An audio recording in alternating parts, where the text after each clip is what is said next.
حرام رشتے اور سوشل میڈیا۔ السلام علیکم ورحمۃ اللہ وبرکاتہ۔ کیا واٹس ایپ، انسٹاگرام، فیس بک پر نامحرم سے چیٹ کرنا جائز ہے؟ کیا ہم تو بس دوست ہی ہیں کہہ کر بات کرنا ٹھیک ہے؟ آج کی ویڈیو میں قرآن و سنت کی روشنی میں جانیں گے کہ سوشل میڈیا پر حرام رشتے کیسے بنتے ہیں اور ان سے بچاؤ کا کیا طریقہ۔ ویڈیو کے ساتھ آخر تک جڑے رہیے۔ بنیاد، پردے کا حکم۔ سب سے پہلا اصول سمجھے۔ اللہ تعالیٰ فرماتا ہے وَلَا تَقْرَبُوا الزِّنَا، زنا کے قریب بھی مت جاؤ۔ علماء فرماتے ہیں زنا صرف جسم کا نہیں ہوتا، آنکھ کا زنا دیکھنا ہے، کان کا زنا سننا ہے، زبان کا زنا بات کرنا ہے۔ نبی صلی اللہ علیہ وسلم نے فرمایا نامحرم کے ساتھ تنہائی اختیار نہ کرو۔ بہنوں، چیٹ روم میں بھی تنہائی ہے، ان باکس بھی بند کمرہ ہے، شیطان تیسرا ہوتا ہے۔ بس دوستی ہے والی سوچ، شروع میں نیت صاف ہوتی ہے، پھر ہائے ہیلو، پھر دل کے حال، پھر رات 2 بجے تک بات، یہیں سے دل خراب ہوتا ہے۔ بہت سے لوگ کہتے ہیں ہم دین سیکھنے کے لیے بات کرتے ہیں، کیا گھر میں عالمہ، یوٹیوب، دارالفتہ نہیں ہے؟ نہ محرم سے ہی کیوں؟ یہ شیطان کا سب سے بڑا دھوکہ ہے۔ تعریف اور توجہ، آپ کی پوسٹ بہت اچھی ہے۔ بات کہاں سے شروع ہوتی ہے کہ آپ کی پوسٹ بہت اچھی ہے، شروع سے ہو کر آپ بہت اچھے انسان تک پہنچ جاتی ہے اور پھر دل لگ جاتا ہے۔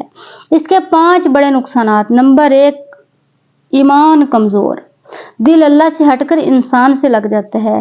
نمبر 2، گھر خراب، شوہر بیوی پر شک، شوہر یہ کام کر رہا ہے تو بیوی پر شک، بیوی کر رہی ہے تو شوہر پر شک، بے برکتی۔ نمبر 3، وقت کا ضیاع، عبادت، علم، گھر سب متاثر۔ نمبر 4، دل کا سکون ختم، گناہ کے بعد بے چینی، کیونکہ اللہ تعالیٰ نے ہر چیز میں تاثیر رکھی ہے اور گناہ میں بے چینی رکھی ہے۔ یہ نہیں ہو سکتا کہ گناہ کر لیں اور دل سکون میں ہو جائے۔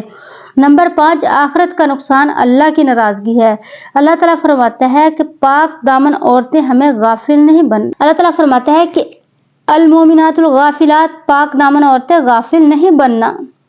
تو بچاؤ کے 4 عملی حل۔ نمبر 1، بلاک کر دیں، ان فالو کا آپشن استعمال کریں۔ نہ محرم کی فرینڈ ریکویسٹ آئے تو فوراً ڈیلیٹ کریں، شرم نہیں کرنی۔